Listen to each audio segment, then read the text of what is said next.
नमस्कार, मैं हूँ वीर शंकर पांडे। आप देख रहे हैं हमारे यूट्यूब चैनल वीएन टाइम्स। आज का मुख्य समाचार देखिए मेरे साथ। एक नया स्कैम ट्रेंड में है जिसका शिकार कोई भी हो सकता है। इस स्कैम का नाम वॉयस कॉलोनिंग है। जी हाँ, वॉयस क्लोन स्कैम का शिकार सबसे ज़्यादा आपके करीबियों को ही बनाया जा रहा है। जब से चैट जीपीटी जैसे जेनरेटिव एआई टूल्स लोकप्रिय हुए हैं, हैकर्स को भी साइबर फ्रॉड के लिए यह नया हथियार मिल गया है। एआई के जरिए आवाज़ इस तरह बदल दी जाती है कि आपको ज़रा भी यह एहसास नहीं होगा कि यह आवाज़ आपके जानने वाले की है या नहीं है। साइबर ठग फेसबुक, व्हाट्सएप, इंस्टाग्राम या अन्य सोशल मीडिया प्लेटफॉर्म के जरिए आपको कॉल करेगा, फिर आपकी वॉइस का सैंपल लेगा। आप किसी का भी कॉल आने पर भूल कर भी अपना Aadhaar card, bank detail, password, bank account number share नहीं करें। जैसे ही स्कैमर्स आपकी आवाज़ बदल कर बात करेंगे, आपको ध्यान से आवाज़ को सुनना है। हैकर्स बार बार एक ही बात को रिपीट करेंगे जो आपके लिए एक वार्निंग साइन होगा। एक तरफ रूस यूक्रेन के बीच 2.5 साल से ज़्यादा समय से युद्ध चल रहा है, तो दूसरी तरफ इजराइल भी 1 साल से हमास से जंग लड़ रहा है। इस बीच एक नया युद्ध की आहट सुनाई देने लगी है और स्वीडन ने अपने नागरिकों को 50 लाख से अधिक पर्चे बांटे हैं, जिसमें उन्हें युद्ध के लिए तैयार रहने के लिए कहा गया है।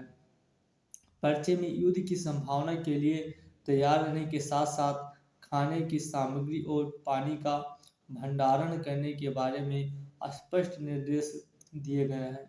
इसके बाद सवाल उठने लगा है कि क्या अब एक और युद्ध शुरू होने वाला है।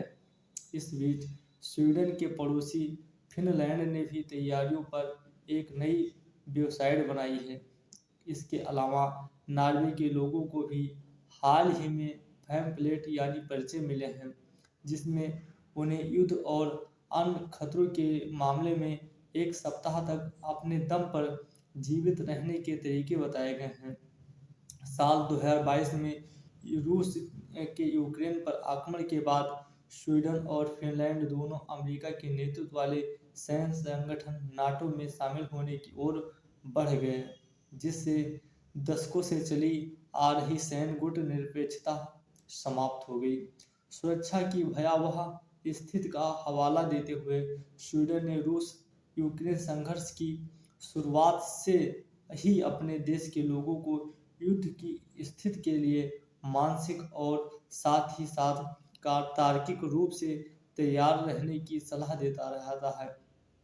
अगर संकट या युद्ध आता है तो नामक ब्रोशर में युद्ध, प्राकृतिक आपदाओं या साइबर हमलों जैसी आपात स्थितियों के लिए तैयार रहने के बारे में जानकारी दी गई। इस स्वीडिश सिविल कंटीजेंसी एजेंसी (एमएसबी) द्वारा वितरित किया गया है the Sabarmati report star Vikrant Massey ने लखनऊ में मुख्यमंत्री योगी आदित्यनाथ से उनके सरकारी आवास पर मुलाकात की। इससे एक शिष्टाचार भेंट बताया जा रहा है। रूस और यूक्रेन के बीच चल रहे युद्ध में यूक्रेन ने पहली बार रूस पर एटीएसीएमएस मिसाइलें से हमला किया।